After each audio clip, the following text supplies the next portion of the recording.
Hey everyone, what's up? This is Uri for Guerrilla Poker. Just gonna throw out a 200 NL live play. Really long time since I've done one of these, really long time since I've played these stakes, so no particular focus. I'll just play and see where it takes us.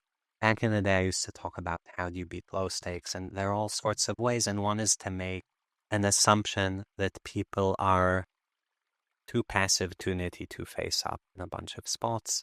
So we are going to kind of look to push the envelope a little bit with regards to some things that we do, even though I'm very far from being proficient at playing this pool right now. So kings, we're going to, think fairly straightforward. You could start out with a bigger bet because there was, recreational wide range connects a lot with this board, so we get a bit more from gut shots. Here we'll start out with a range bet of 1/3. And here I think it's just super duper important actually not to shove with kings because this guy could have anything. And I don't want him to ever raise fold. After betting on the flop, king jack is sort of a mix on the turn. I don't think you have to bet it. Oh wow, jacks, that's very cool. So this guy is just very, very straightforward in terms of the note we'll take. So let's do that. And king jack, I'm gonna check down and expect to lose to king queen. And if I ever win, that would be him being too passive as a mistake. Right? We don't really expect to win. Can consider bluffing there, but if we're counting on him sometimes showing down hands that we beat, that's already enough reason to check down. Great board, mega fast play, set for SPR, and we'll just say aggro honest for now. Of course, maybe he's aggro dishonest, but then I'd expect him to do something else. Here, let's check back and assume his double check range is not going to be tricky. So now we get to, let's say, overplay our hand a bit. And here we'll mix up 3 bets, expecting not enough 4 bets. So I'm giving you guys each time a reason for why I'm picking a more aggressive option, and you guys can pick and choose if those reasons actually apply in the games you're playing, right? Similar to before, we'll start out with a bet.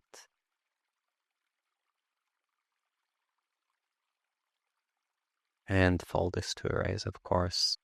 He can have, let's say, 6 ace queen for value, maybe ace king. And yeah, just playing lots of 3 bets, even though they haven't been working so far. It's more about the assumption. So if you're kind of confident in the assumption that people under 4 bet, that's all you really need to push the envelope on 3 bets. And then you kind of ignore the short-term variance until you see a showdown that proves you wrong. I would strongly assume NL 200 people are under 4 betting as a group, and probably very few people over 4 bet. So I'm going to keep going with these.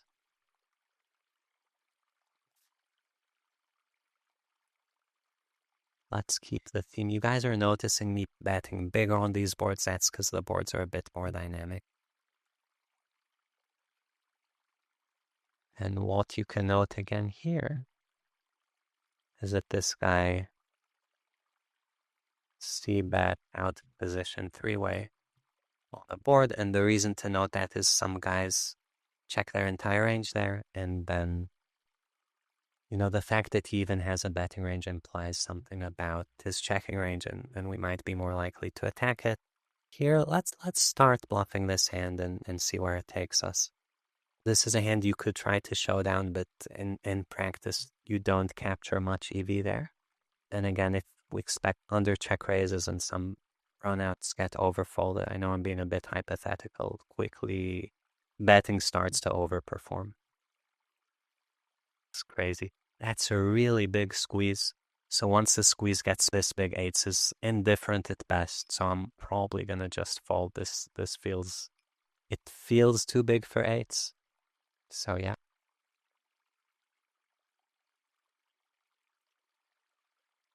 Here, big flop bet. Think this hand does continue, but it's probably a bit closer than it seems. Could also raise us sometimes. And now doesn't continue, probably start mixing with your top pairs. And if we're mixing with top pairs, we certainly don't want to call bottom pairs, because top pairs might block his value region better, like ace-9 or 9-7. Here I'll overcall, which is probably too loose with this rake structure, but only slightly so. And then play very, very straightforward.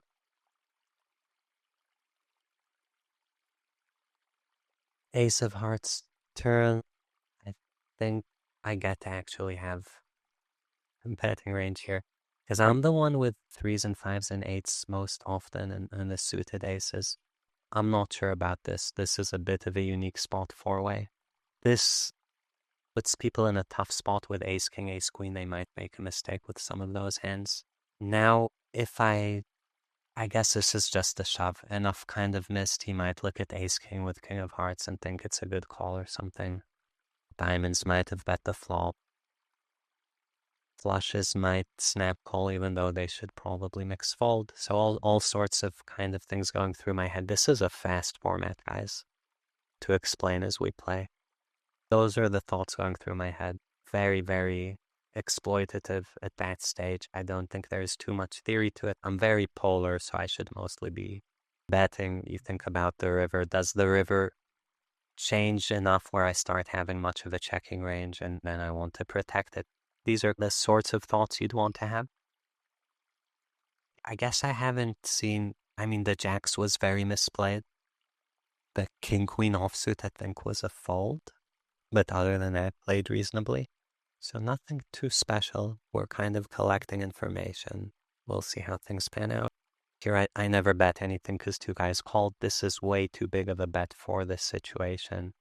So we'll kind of say that this guy B75 3-way left to act. And again, just leaves his checking range multi-way weak, right? I'm assuming this isn't very bluff heavy, but we'll see. These guys are very, very deep, so it's not an easy spot to play. Let's see if he actually just folds. Looks like it. Oh, okay. This is a too small 3-bet, so we'll assume this guy is a recreational due to that. And yeah, so the raising range here should be probably sets plus per value. And those going for stacks a lot. This guy can never have aces. He shouldn't realistically have 4 or 5. So a lot of his range is going to be in a really rough spot facing this line. Once he starts betting 9s, 10s, jacks types of hands on the flop. Yeah, it's a rough spot to be in. Where your opponent reps a set very deep and you don't have that many, right? Because I opened he can't really flat deuces and 3s very much. It's more the higher pairs. That's sort of why you shouldn't have the big betting range there.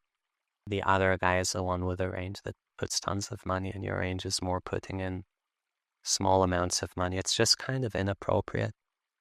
Not surprised it was a value hand, but it's not shooting for the correct pot size, which is something I cover in the blueprint course. Yeah, let's make this 17. And start with a bet here. Oh, I didn't notice this guy was so short. That might make me go smaller because he might reshove and then the first guy can't call me super duper wide. Here, I think this hand is 0 EV-ish. I'm gonna opt to fold it, but close. The way I think of this, and I could be wrong, of course, about the exact spot, but I think, well, my betting range, if I have something like queen 10 offsuit, that's clearly a pure fold. And so from there, I would expect this to be mixed rather than a pure call. And the pure call would be something like ace queen with a backdoor. That's how I structure it in my mind. So I try to map out the regions of what's pure folding, what's pure calling, what's indifferent. And I just do that kind of intuitively. And it leads me to this being just close. Here we don't always see bet, so let's do the same thing as before. We'll check back and overplay if he checks twice.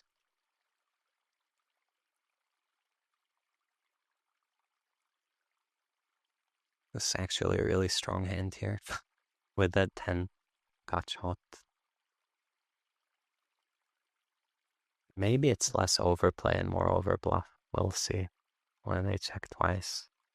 Maybe it's just a bad node. So low stakes, you assume people get the main lines okay, and as we go further down the game tree, just have not gotten to studying that spot well enough yet. So once we go check back the lay bet, that's probably too far down for a lot of NL 200 guys, I would guess. No disrespect intended, it's just how far along you are in your journey. Like, I'm sure they'll all get there. Is this the very direct guy? No. Oh, he just the small sizing guy. So here I'm kind of sizing up because I have a read. He's a bit of a recreational. So I feel less obligated to think about what size I've gone previously or any kind of balance. And yeah, either way, this is now a fold. Offsuit hands don't do great versus cold 4-bet ranges. And we'll call this. It's mixed. Guy calling out of position is actually a bit bad for 8-9 suited, believe it or not, because his range is ahead of this hand. So that turns it into a fold, despite what you might think, because he's just calling Jack 10 suited, Ace Queen suited, pocket tens. Like, what's the calling range realistically there? So just tons of hands that we do very badly against. So a third player with hands that beat us doesn't make the pot odds better, let's say.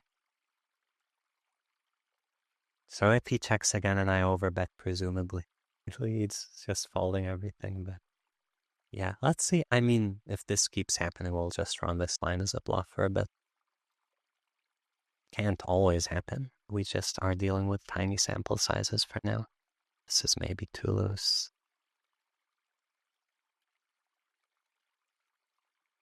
Okay, so check. I don't think this hand gets to bluff the turn, but it might be a bit close.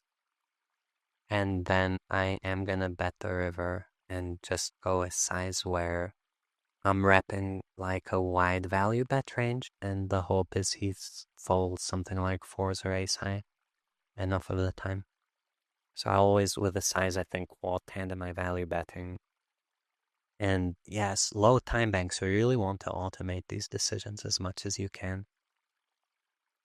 Something about this Zoom format. This has never been my favorite format. It's a nice one for videos, but I like thinking a bit longer to break down the spot on the river and not have a 10-second time bank before I get auto-folded.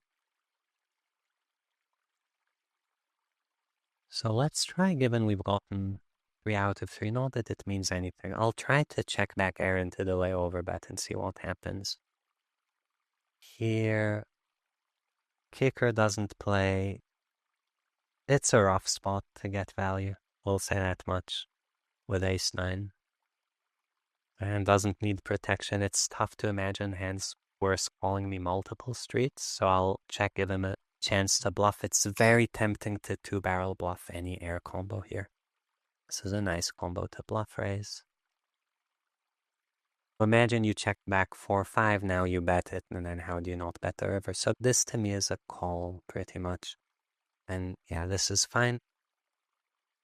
Queen 6, I think you don't get check raised, only 8. So I can just barrel. Some cards I might be a bit hesitant to barrel a combo draw. It's one of the hands where it hurts the most if your opponent check raises at this SPR. Okay, here we'll go with this.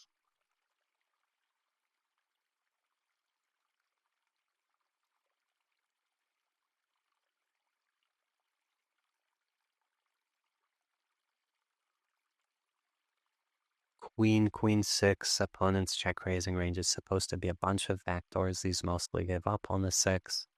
Some 6x, some pocket pairs, all of those are going to be checking, and then his trips, which can continue betting, and then given.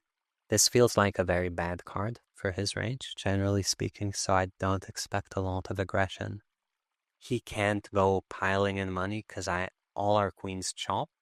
So this size is already too big for a queen. I kind of think this is just a bluff that gives up the river.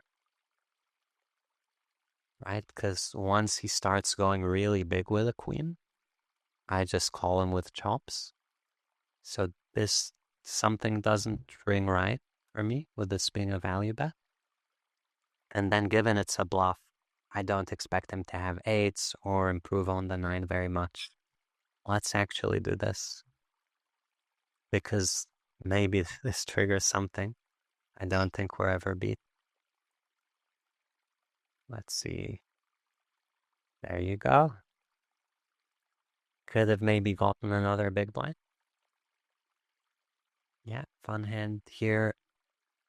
Big flop bet on ace king 3. I guess queen jack of diamonds doesn't feel like it makes sense as a call. Again, try to map out your range and what's indifferent. And probably a fold. It's a good hand. This blocks ace queen and ace jack. It has outs. This has to be somewhat close. I'll call it. I'll call it. And now he's polar, so when he checks, he probably check folds a lot. With hands similar to this. Maybe a little bit worse if he bets again. We're definitely folding. This is nice to 2-barrel. Here his bet sizing doesn't make sense to me.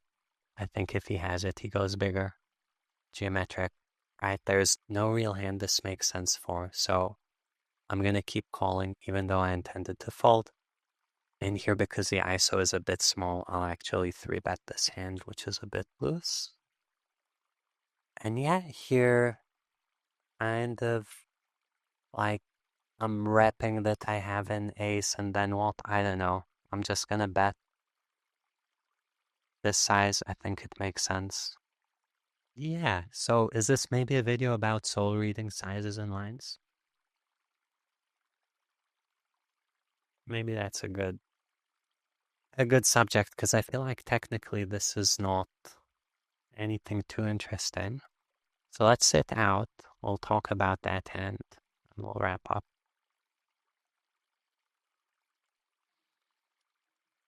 We'll try to go with the delay over bet again. Sure. Delay over bet is when he checks. When he does this, just do this and maybe bluff raises.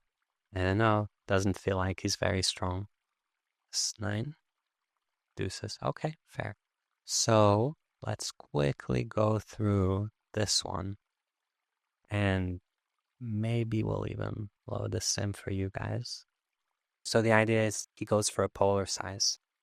And then my thought process is, well, what does a polar size mean? What's his range? And the answer is somewhere around ace jack, ace queen plus as a stack off range, right?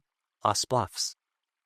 Now turn ace queen, ace jack still stacking off, so they should keep betting in a way to get in stacks, and then he suddenly goes this quarter pot size. And this doesn't make sense for his value range. It's just an inconsistent size. And to me, it feels like the guy, I don't know if he doesn't know enough theory or what's his thought process, but he kind of gave something away. And so, whereas my hand probably is supposed to fold, I was very, very confident, and I think you guys could hear that this is just a bluff, and then it's just a question of how do I take his money? I'm assuming when he does this, he's not excited about tripling. I'm not sure, is this a size where he thinks I'm going to fold all my gut shots and my king X, or what does he think? Does he just want to realize equity cheaply with jack 10 before check folding? There's some thought process there. And then on the river, and again, and this is a difference between me and this guy, I'm thinking, well, okay, what's my value range on the river? It's an ace. What size do I go with an ace? And the answer is, he still might have some traps. So shoving with an ace, I want to get called by worse, so I actually don't want to necessarily go for the entire stack, since my ace chops with his ace. I go smaller, hoping he somehow heroes something. This is what I do if I have an ace, and so it's what I do when I have a bluff. Yeah, hope you guys enjoyed this video. Like and subscribe to the channel, and I'll see you next time.